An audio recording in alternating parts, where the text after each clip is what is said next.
ఏవండి? సార్ అంటే మీ బ్యానర్లో ఆయి లాంటి సినిమాలు వచ్చినాయి. ఇప్పుడు కన్యాకుమారి చూసారు అంటున్నారు కదా, అంటే ఒక కాన్సెప్ట్ కానీ లేకపోతే ఒక ఫీల్ కానీ లేకపోతే మీ ప్రజెంట్ దొరకదు జనరల్గా, ఎందుకంటే మీకు ఆ క్రెడిబిలిటీ ఉంటుంది కాబట్టి.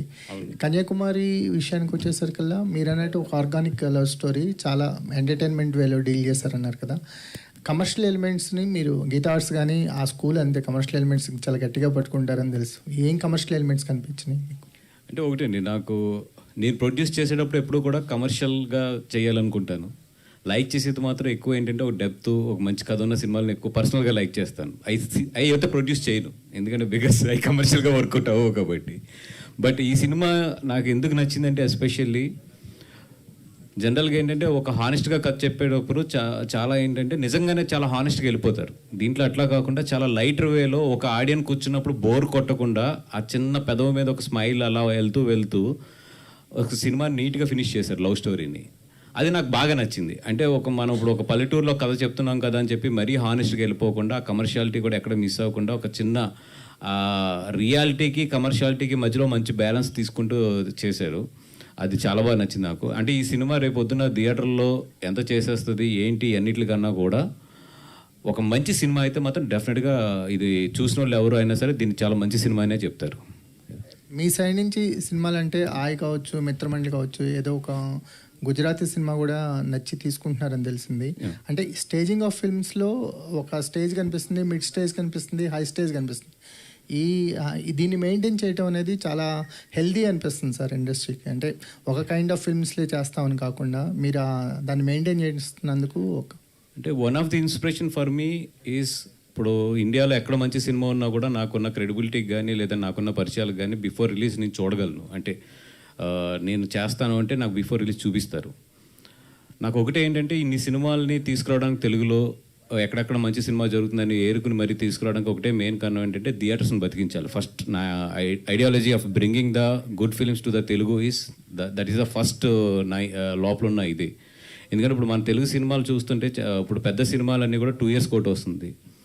సరే, దానికి 100 reasons ఉన్నాయి, ఇప్పుడు మాట్లాడుకుంటే చాలా పెద్ద సబ్జెక్ట్ అది. ఈ లోపు థియేటర్స్ని బతికించడానికి ఏంటంటే ఇట్లాంటి మంచి సినిమాలు ఇప్పుడు అరవింద్ గారు తీసుకొచ్చారు, నరసింహ కానీ, ఇప్పుడు ఇట్లాంటి కన్యాకుమారి. అంటే ఎంత చేస్తుందని కాదు కానీ అట్లీస్ట్ థియేటర్స్ సర్వే అవ్వడానికి మన వైపు నుంచి ఎంతో కొంత కోఆపరేషన్ ఉంటే బాగుంటుందని చెప్పి I'm bringing lot of films from other languages also. Bunny Vas గారు, అంటే ఇప్పుడే మీరే ఓ మాట అన్నారు, అరవింద్ గారు తీసుకొచ్చారు మొన్న నరసింహ సినిమా అని అన్నారు. యాక్చువల్గా మీ చేతికి ఏ సినిమా వచ్చినా ఇన్నాళ్ళు గీతా బ్యానర్లోనే కనిపించేది. బట్ లిటిల్ హార్ట్స్ కానీ లేకపోతే ఇది కానీ, అంటే దీంట్లో నా బ్యానర్ లేదు, but like the film and మీరు ప్రమోట్ చేయండి, లేకపోతే మీరు సపోర్ట్ చేయండి, లేకపోతే మీరు రిలీజ్ చేయండి, వాట్ ఎవర్ ఇట్ ఈజ్. పూర్తిగా గీతా నుంచి పైకి వచ్చేసినట్టు కనిపిస్తుంది. లేదండి, ఇంకా 2nd floorలోనే ఉన్నాను. కానీ ఇప్పుడు మీరు అన్నమాట కనిపిస్తుంది. మొన్న అరవింద్ గారు యూజువల్గా అయితే మీరు ఏమన్నారు, మొన్న మేము అందరూ కలిసి గీత చేశాం కదా అని అనేవారు. అలా కాకుండా అరవింద్ గారు చేశారని అన్నప్పుడే అవునండి, అది ఆ పూర్తి క్రెడిబిలిటీ అరవింద్ గారిది అది. అండ్ సెకండ్ థింగ్ ఏంటంటే మీతో 100% చాలా విషయాల్లో కోఆర్డినేట్ చేసుకుంటున్నాం. ఇది కొన్ని ఏంటంటే ఇప్పుడు కొన్ని నాకు బాగా నచ్చినవి ఉంటాయి, అది నేను 100% ఆయనకి ఇన్ఫర్మేషన్ ఉంటుంది అన్నీ కూడా, నేను ఏది చేస్తున్నా ఏది కూడా. అండ్ మా ఇద్దరి మధ్యలో బ్యూటిఫుల్ అండర్స్టాండింగ్ ఉంది, దాని ప్రకారమే ఏది ఎవరు అనేది నీట్గా మాట్లాడుకుని ఎదురుకెళ్తున్నాం. కానీ ఎందుకు గీత మరి తండేల తర్వాత ప్రయాణం ఒకసారి ఆపేసినట్టు కనిపిస్తుంది? అట్లాంటిది ఏం లేదండి. నాకు తెలిసి అంటే నెక్స్ట్ 2 monthsలో అనౌన్స్మెంట్స్ అయితే వస్తాయి గీతా నుంచి. మీరు ఆ మధ్యన చెప్పేది పెద్ద అనౌన్స్మెంట్స్ వస్తాయి, 2 monthsలో వస్తాయి మొత్తం. అదే ఇప్పుడు ఈ సినిమాని మీరు ఫుల్ సినిమా చూసారా? ఫుల్ సినిమా చూశాను.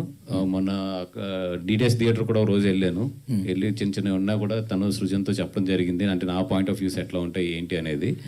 డెఫినెట్గా సినిమా అయితే మాత్రం చాలా బాగుంది.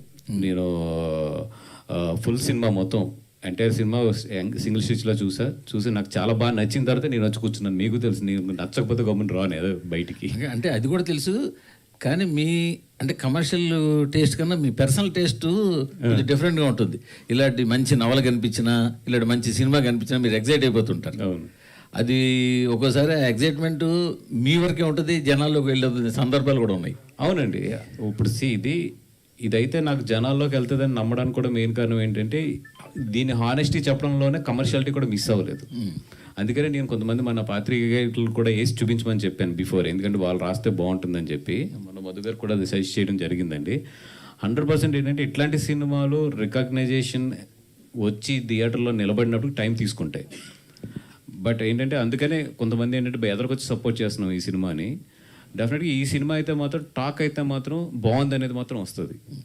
అది ఎంతవరకు జనాల్లోకి ఎలా వెళ్తుంది అనేది మనం వెయిట్ చేసి చూడాలి దీన్ని. బట్ దీంతో సంబంధం లేకపోయినా ప్రొడక్షన్ దగ్గరుండి మీరే చూస్తున్నారు కాబట్టి సార్ బన్నీ అట్లీ సినిమా గురించి ఏమైనా ఫ్యాన్స్కి ఒక చిన్న అప్డేట్ చెప్తారా? అది NDA ఉంది, నాన్ డిస్క్లోజర్ అగ్రిమెంట్ ఉంది సన్తోని. ఏది మాట్లాడినా కూడా అది సన్ దీని నుంచే మాట్లాడాలి తప్ప మా అందరి చేతులు కట్టేసి ఉండేది ఆ విషయంలో. మధుశాలి గారికి